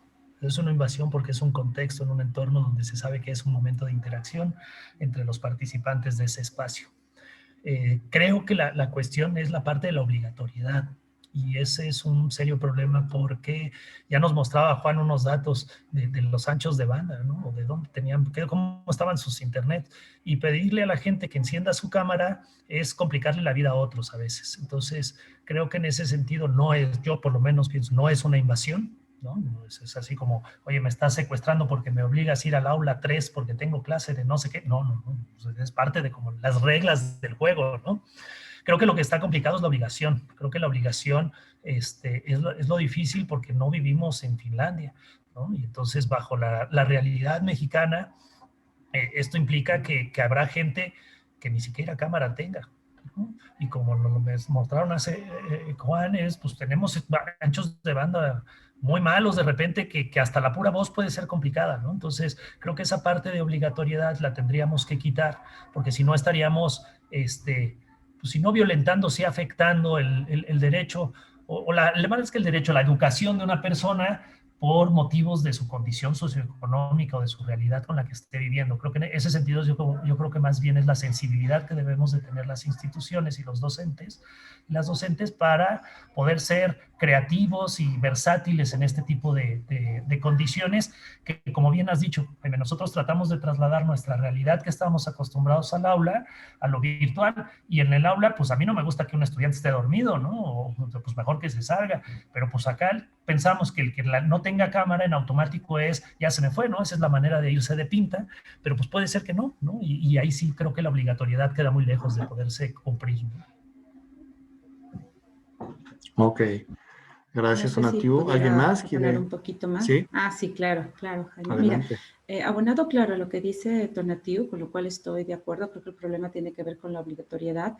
Sin embargo, también, y un poco retomando el tema que compartía, uno de los obstáculos que les planteaba hacia el final que tendríamos que vencer es como esta parte del miedo que copien en el examen, y lo decía también Juan Alberto, pero también del miedo a que si no lo veo en la cámara, no está, o si está, ¿no? O sea, como tener que asegurarme de alguna forma en esa parte. Entonces, creo que también los docentes, no solo los estudiantes, tenemos que trabajar en la parte socioafectiva, en la parte de nuestras emociones, en la parte de, ¿no? Independientemente de que sea obligado o no, ¿no? El uso de la cámara, no sé si pueda generar cierta inseguridad también a un docente el no ver a quién le está hablando, ¿no? A lo mejor también puede ser por ahí. O sea, yo lo que invitaría también en cuanto a esta pregunta es que aquel docente que considere tan fundamental o tan prioritario que sus estudiantes tengan la cámara encendida, pues también hacer un pequeño análisis, ¿no? Hacia sí mismo y decir, bueno, ¿por qué me representa para mí un conflicto no verlos o que tengan que tener la cámara encendida, ¿no? Aparte de considerar todo lo que Tonatiuh ya dijo. Conectividad, banda, luz, celular, todos esos elementos, pero creo que también podríamos hacer un trabajo de introspección y decir, bueno, a ver, ¿qué me está pasando a mí? ¿Qué siento o que necesito que me estén viendo? ¿No? Porque si el no, a lo mejor entonces siento que no me están poniendo atención o muchas cosas más. Gracias, Jaime. Que me estén viendo y que yo pueda verlos, ¿no? Son las dos cosas, ¿no? Exacto. Ujú. Bueno, justo con respecto a esto, Teresa Abraham Arano colocó hace un momento en el chat una reflexión interesante. Dice, creo que los docentes también estamos enfrentando, además de la soledad a distancia, la incertidumbre y la angustia sobre nuestras propias habilidades en el manejo de las TICs, o sea, se entiende las tecnologías de información y comunicación, y sobre la certeza de nuestros estudiantes sobre sus procesos de aprendizaje. Creo que este comentario justo viene a colación ahora de cómo los docentes, yo sí soy uno de los que sufre cuando no puedo ver a mis estudiantes, pero ya me resigné porque no he podido lograrlo. Y sí, creo que hay algo que pasa por la mirada, ¿no? Además hay algo que pasa por la voz, como se comentaba hace un momento, y que también genera una sensación de cercanía, pero la mirada es importante, ¿no? Pero sí, sin duda, también el que no pudiéramos impartir la docencia sin poder contar con esa mirada, con ese poder ver a los estudiantes, sería algo de analizarse, como tú muy bien dices, Claudia. Bueno, no sé si alguien quiera comentar algo más sobre esto o pasamos a otra pregunta. Yo quiero comentar algo así muy rápido y además de todo lo que ya dijeron, simplemente quiero comentar en base a lo que tú comentabas, Jaime. Y es que yo creo que la cámara, al igual que la voz, nos permite retroalimentar. Y entonces el asunto es que, o sea, yo me acuerdo, por ejemplo, pues soy fanático del béisbol y decían que el lugar más solitario del béisbol es el pitcher cuando está solo y tiene que lanzar. Y cuando empecé con esto de las clases pasaba exactamente lo mismo, porque está la computadora y de ahí en más no sé. Entonces, el tema, yo creo que sí es la cámara, pero más que la cámara también tiene que ver con la retroalimentación. La doctora Claudia también lo comentaba, o sea, tenemos que hacer como introspección con nosotros, pero también entender que es un proceso inherente a la educación, el que hagamos algo, que ellos nos respondan, y eso siempre enriquece y nos genera más empatía. Ok, gracias, Juan Alberto. A ver, aquí hay otra pregunta interesante, también poniendo sobre la mesa a los profesores y profesoras. ¿Qué acciones concretas sugieren que las universidades realicen en apoyo a la salud mental de los y las profesoras? Pregunta la doctora García Gomar. Tonatiu abordó un poco este tema, no sé si quieras entrarle por ahí o alguien más del panel. Pues bueno, creo que es un tema complicado dependiendo la institución por cuestiones de contratos o prestaciones o derechos laborales. Pero creo que independientemente de eso, creo que las instituciones podríamos tener, al igual que lo hacemos con los estudiantes y las estudiantes, un mecanismo de contención, ¿no? Un mecanismo que nos permita de alguna manera contener y referenciar, ¿no? No creo que las instituciones estemos en posibilidades de darle atención a nuestro profesorado, si de por sí no la tenemos para nuestros estudiantes, ni creo que sea nuestra función, pero creo que en esa misma lógica de nuestro estudiantado, que principalmente lo que hacemos es contener y orientar o canalizar dependiendo la situación que nos llega, yo creo que esa parte también habría que ampliarla al personal que labora en la institución, sí al profesorado, pero yo diría incluso a los administrativos también. Creo que eso sería una acción socialmente responsable de las instituciones. Lógicamente, eso tiene un costo, ¿no? O sea, se necesita presupuesto para hacer eso, pero no creo que sea un presupuesto mucho mayor al que ya se está invirtiendo en la atención que le dan a los estudiantes. Por lo menos como en los datos que yo les pongo aquí en mi universidad, la demanda del servicio ha disminuido, y no porque haga falta, ¿no? Pero ha disminuido, y eso implica que la gente que trabajaba antes a lo mejor ahora tiene más tiempo, ¿no? Y que pudiera atender también a otra parte de la comunidad universitaria. Creo que ese podría ser una salida rápida, no muy costosa para las instituciones, y que sea exclusivamente para este periodo de contingencia que seguramente cada vez nos falta menos, no hace falta. Pero... ¿Alguien más? Algunas universidades cuentan con unidades de atención psicológica, ¿no? Tanto para miembros de la comunidad universitaria, incluso público externo, a costos muy, muy accesibles, ¿no? Entonces, esta también puede ser como una vía alternativa para apoyar estas cuestiones. Y no sé si el planteamiento de Claudia en su ponencia también pudiera ayudar a pensar esta cuestión, ¿no? La formación socioafectiva, ¿no? Como poder concientizarnos sobre estos elementos que tiene esta formación. No sé qué pienses, Claudia.